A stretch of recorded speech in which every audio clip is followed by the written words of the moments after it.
Hello everyone, আসসালামু আলাইকুম। Welcome জানাচ্ছি মৌরি কিচেনে। আজ আমি আপনাদের বানিয়ে দেখাবো বাটার ঝামেলা ছাড়াই চেপা শুটকি ভর্তা। যারা ভর্তা পছন্দ করেন তাদের কাছে তো চেপা শুটকি ভর্তা অনেক পছন্দের। চলুন চলে যাই মূল রান্নার প্রসেসে। এখানে আমি পেঁয়াজ কুচি নিয়েছি, কিছুটা মোটা করে কেটেছি, ধনিয়া পাতা কুচি, 4-5টি শুকনো মরিচ, একটি রসুনের কোয়া এবং 9-10টির চেপা শুটকি। শুটকি মাছগুলো আমি গরম পানিতে ভিজিয়ে রেখে খুব ভালো মতো ক্লিন করে নিয়েছি। এখন একটি প্যানে সামান্য পরিমাণ কুকিং অয়েল দিয়ে আমি চেপা শুটকি মাছগুলো দিয়ে দিচ্ছি।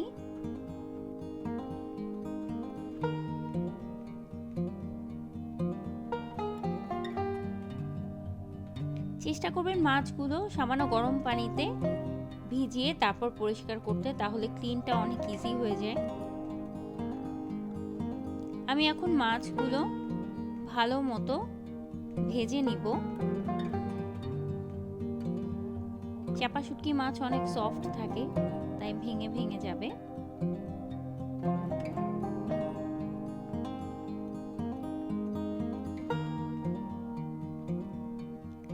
মাছগুলো ভাজা হয়ে গেছে, আমি আলাদা পাত্রে তুলে নিচ্ছি।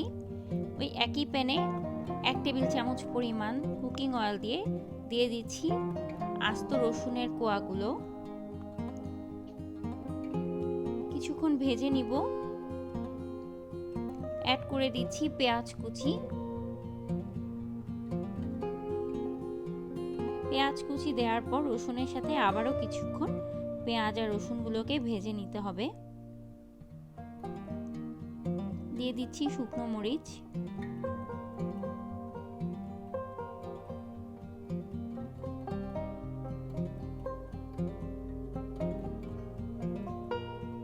চুলার আঁচ মিডিয়াম লোতে রাখবেন, তা না হলে কিন্তু পুড়ে যেতে পারে। এ পর্যায়ে দিয়ে দিচ্ছি ধনিয়া পাতা কুচি। আপনারা চাইলে পরেও দিতে পারেন, তবে এখন দিলে ধনিয়া পাতা থেকে যে পানিটা বের হয় সেটা অনেকটা শুকিয়ে যাবে। ভর্তাটা বানানোর পরও পানি পানি হবে না।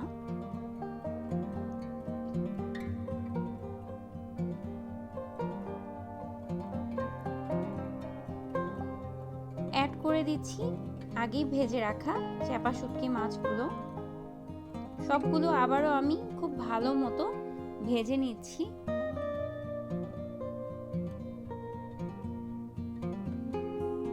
মোটামুটি 5 মিনিটের মধ্যেই সবগুলো ভাজা হয়ে যাবে। সবগুলো উপকরণ আমি এখন একটি ব্লেন্ডারে নিয়ে স্বাদ মতো লবণ দিয়ে দিচ্ছি এবং ব্লেন্ডারের মুখ আটকে আমি খুব ভালো মতো সবগুলোকে ব্লেন্ড করে নিব। আপনারা চাইলে এই পর্যায়ে শিলপাটাতেও বেটে নিতে পারেন, তবে ব্লেন্ডারে যদি ইজি হয় তাহলে শিলপাটায় না বাটলেও হবে। দেখুন কতটা সুন্দর বাটা হয়েছে।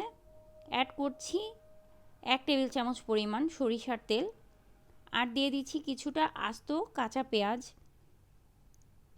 এই পেঁয়াজগুলো আমি ভালো মতো ব্লেন্ড করব না, ভর্তার সাথে যেন কামড়ে কামড়ে পেঁয়াজের কুচিগুলো মুখে লাগে, তার জন্যই দেয়া।